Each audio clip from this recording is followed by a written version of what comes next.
Magandang umaga po sa ating lahat mga kabayan. Nandito tayo muli, mag-update sa bahay. Plus bumili na rin ako ng decorative blocks po mga kabayan para doon sa CR. Tapos dito sa may kusina po para hindi kulob at may singawan. So ayan po mga kabayan, bumili lang tayo ng 8 piraso. No? Kailangan ni Pastor is 7 or 8. No? So ayan, binili natin para mailagay na nila. Maraming tanong dito mga kabayan. Mamaya sagutin ko po, no? Sagutin ko po lahat ng tanong mamaya.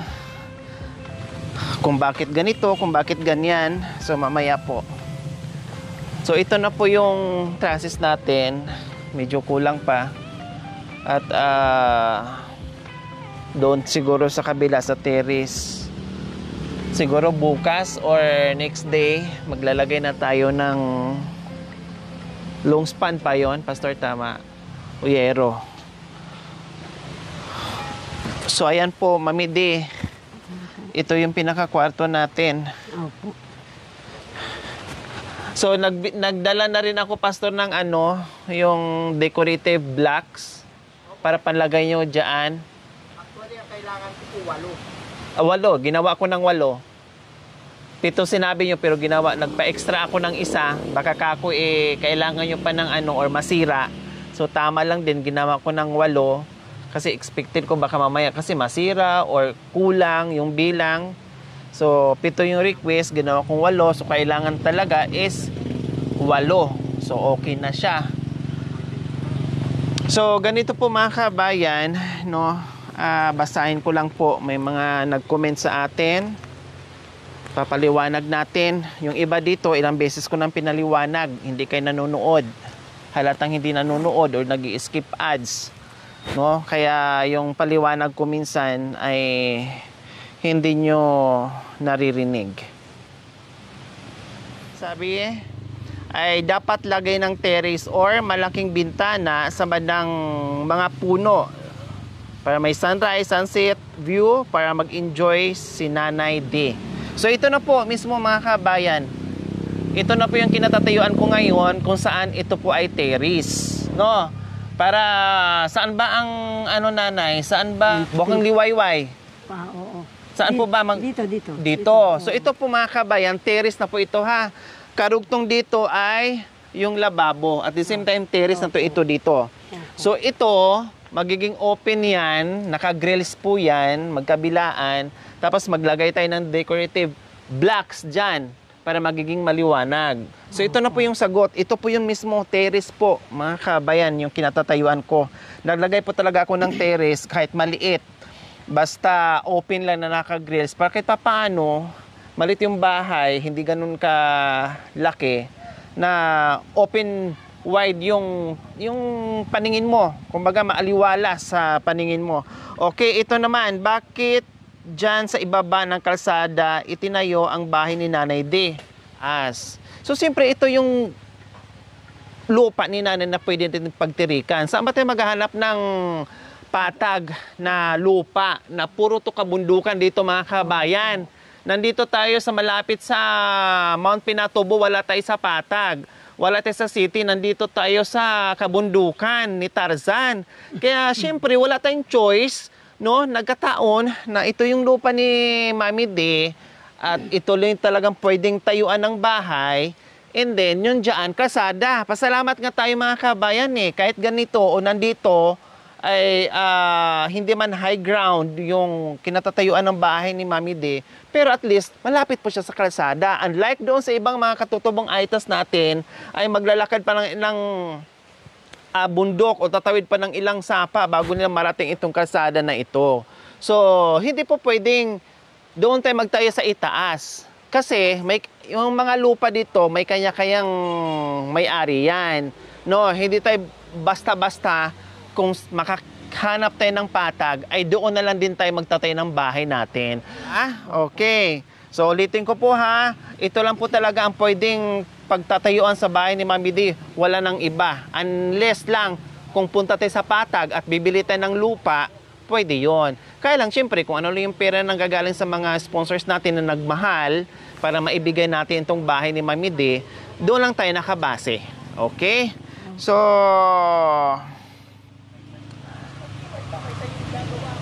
sunod, bakit tubular ang ginamit? Sana tubo na lang kahit 2 square.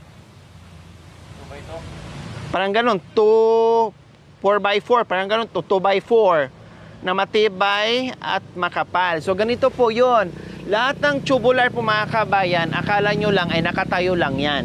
So ang mangyayari yan, di ba, in-explain ko po nung nakaraan, ito mga tubular natin ay bawat patong ng hollow blocks may manakalapat yan ng mga bakal. Tapos nakahook po yan, nakapasok yung mga bakal dyan, naka-welding para lalo siyang tumibay, no? At nakausap ko na yung ating gumagawa na ito, pinaliwanag sa atin bago ito na itayo, pinaliwanag sa akin kung ano at kung gaano ka durable itong ganitong poste. At sabi ko, okay, so basta ay ang kalalabasan niyaan ay matibay. So okay naman po mga kabayan kasi naka-hook, naka-welding po yan mga kabayan, lahat paikot. Puno nga po ng bakal po mga kabayan eh. No? Puno nga po ng bakal. So, magandang hapon po mga kababayan. Kaya ganito po yung aking ginagamit at pinaliwanag ko naman kay Madam. Kung gagamit po tayo ng purong bakal, mas malaki po yung ating gagastusin na pera, pero same din po sila ng quality ng square tube. Kasi ang isang square tube na 18 feet na 2x4 ay bumubuhat po ng 8,000 PSI. Ayun.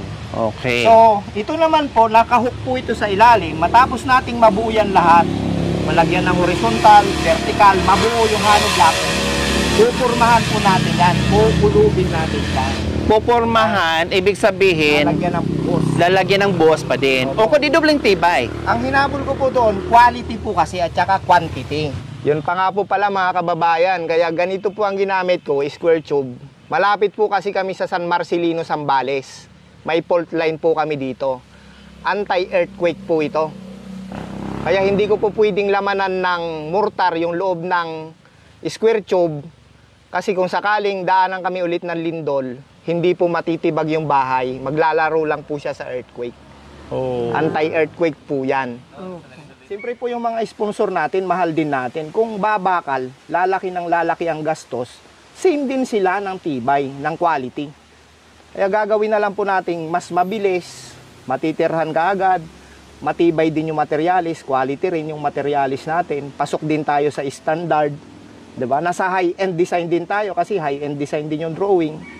So wala naman pong problema pagdating dito. So ayan po mga kabayan ha, at least napaliwanag na sa atin kung gaano katibay, kung anong disadvantages, kung anong disadvantage dito sa ginawa niya. So, ngayon napaliwanag at nalalo kong naintindihan, mas lalo pang tumibay. Kasi paikutan na nga ng bakal, plus ito pa, plus bubuhusan pa. So, ganun lang po yung mga kabayan, no? Minsan kasi, okay lang naman yung mag-comment. Tayo ay open dyan sa nag-comment kasi mas lalo pang napabuti o na-improve yung mga ginagawa natin. Pero siyempre, isipin din natin kung paano, no? Tapusin muna natin, titinan muna natin kung anong ginagawa. Siyempre, ganyan pa eh. Nakikita parang skeleton pa lang. Kumbaga, marami pang i-add dyan yung ating contractor. Oh, like for example, this one, nakahook po yan. Hanggang dito paikot, nakabakal. Ayan, may pahiga, may patayo ang mga bakal ng ating contractor dyan. Ayan pa, oh. Ayan po, oh. Naka-ano po yan, naka-welding, ayan. Then, dito paikot. So, ayan. Madam Lori, bakit sa kwarto yung pintuan ng CR at paano yung mga bisita? Pag gusto umihi, kailangan pumasok sa kwarto. Okay, so ganito po yung mga kabayan. Una, sabi ko nga po kanina, kung may pera lang tayo na sapat, kung pwede lang, maliki pa dito, at 2 or 3 CR ang gagawin natin. Para meron tayong pang private CR, meron tayong pang public na CR, why not kung kaya po sa budget natin. Anong reason ko bakit nilagay ko yung CR dito sa kwarto ni Mami D? Si Mami D, nakita naman natin may edad na. Yung bisita, mag-a-adjust na may-ari ng bahay. Total, hindi naman everyday may bisita eh. Ngayon, kung bisita na naiihi, pwede naman pumasok at makikiihi sa kwarto ni Mami D. Pwede ba yan, Mami D? Oo naman po.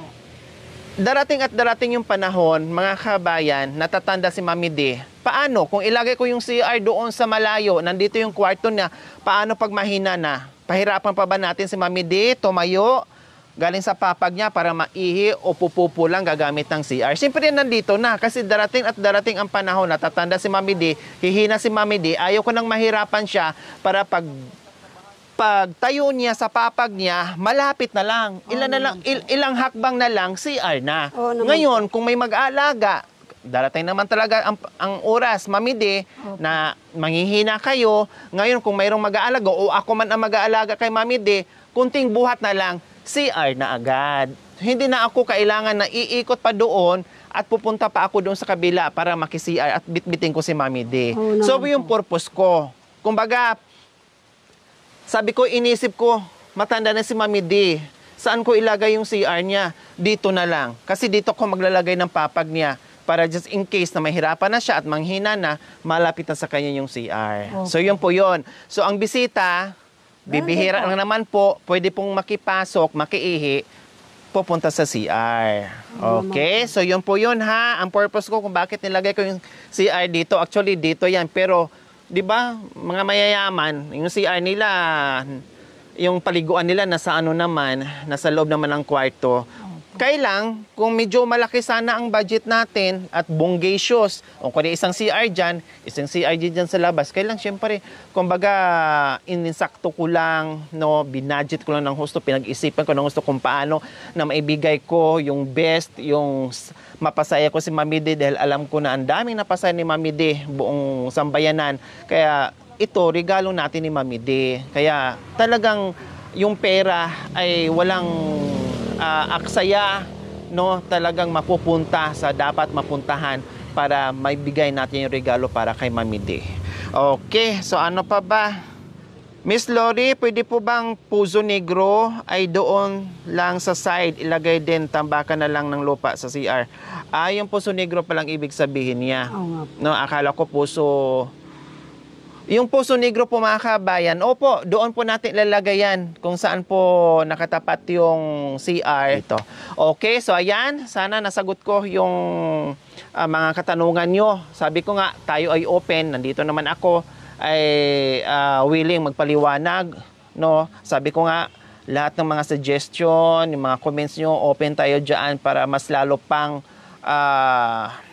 magkaroon tayo ng, tataas pa yung ating kaalaman, no, dahil sa mga suggestion nyo ay ma-improve natin kung anong dapat gawin, no, dahil siyempre hindi lang naman ito last na pabahay natin, Mami D, marami na at marami na rin tayong nagawang pabahay, no, kailang hindi lahat na ganito konkreto, no, hindi lahat ay magaganda. May ilan-ilan ako, siguro mga 4 or 5 na nakakongkrito na nabigyan kong bahay, no, ito lang po talaga na talagang sulit na sulit dahil puro bakal. No, parang kumbaga special, no? Si Mami D, walang favoritism, sa lahat na natulungan ko ay mahal kong lahat. Pero si Mami D kasi na ito, malapit na. Baka magtanong din po kay mga kabayan, idugtong ko na lang, bakit si Mami D, konkreto yung bahay? Bakit yung sa kabila, puro kawayan, puro buho? Bakit sa kabila malaki? Bakit sa kabila maliit? Ganito po yung mga kabayan. Hindi pari-parehas ang bahay na ibinigay natin kasi nakadepende po tayo sa sponsors. No, nakidepende po tayo sa sponsors. Pag once na magsabi ang sponsor na ito or ito lang ang napadala nila, so gagawa ko ng paraan kung paano ko po pagkasyahin na maitayo ko at meron silang matutulugan. No, may mga natutuwa. Halimbawa, bakit ganitong bahay ni Mami D? Maraming natuwa ni Mami D ng mga sponsors o kundi bumuhos ang biyaya. Bakit sa kabila nakabuo? Ito lang yung natanggap natin ng sponsors. Kahit minsan, kahit tayo ay nag-additional na lang para kahit papaano mabuo yung bahay. Ang importante, meron. So, ganyan po yan. Depende po yan sa sponsors. Depende po yan sa tao na bibigyan. Hindi ibig sabihin, pag nagpatayo ako ng bahay ay pare-parehas. Pag umasos ako ng 300,000, sa kabila din 300,000, sa kabila din 300,000. Depende po yon sa sponsors. Depende po yon sa malilikom natin para doon sa bahay na ibibigay natin sa kanila. Okay, so ayan po, Mami D, excited na po ba kayo? Opo. Maraming salamat po anak ko. Tsaka totoo naman po yung complain mo sa kanila. Totoo po talaga. Nasa sponsor po nila. Kaya ganun po ang sa kanila.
So ayan po mga kabayan, ito po yung natapos na ngayong araw, nakailang patong din sila. Kailang hindi pwedeng pataasin patong ng patong kasi baka mamaya bibigay din.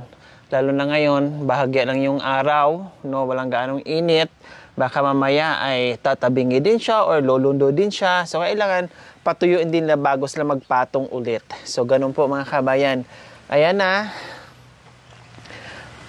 Kunti na lang, kumbaga naka 1/4 na tayo mga kabayan. Tapos dito nag-uumpisa na, Mami D. Opo. Yung CR natin, nilakihan ko na. Opo. 150, 150. Malaki na yon, no? Para hindi tayo ikot ang ikot na Opo. masikip. Opo. Kailangan maluwang. So ayan, niluwangan ko na. Kahit diyan na tayo maligo. Opo, maligo, mag-CR. Kaya nga, kita nyo po, Mami D, ang luwang Opo, na. Ayan po, maluwang. ang luwang, oh. Opo. Oh. Para hindi masikip. Maluwang tayo dyan. Opo. Then maglalagay pa tayo, bahala na, saka na lang tayo maglagay ng ano dyan, ng, opo, punduhan ng tubig. Opo.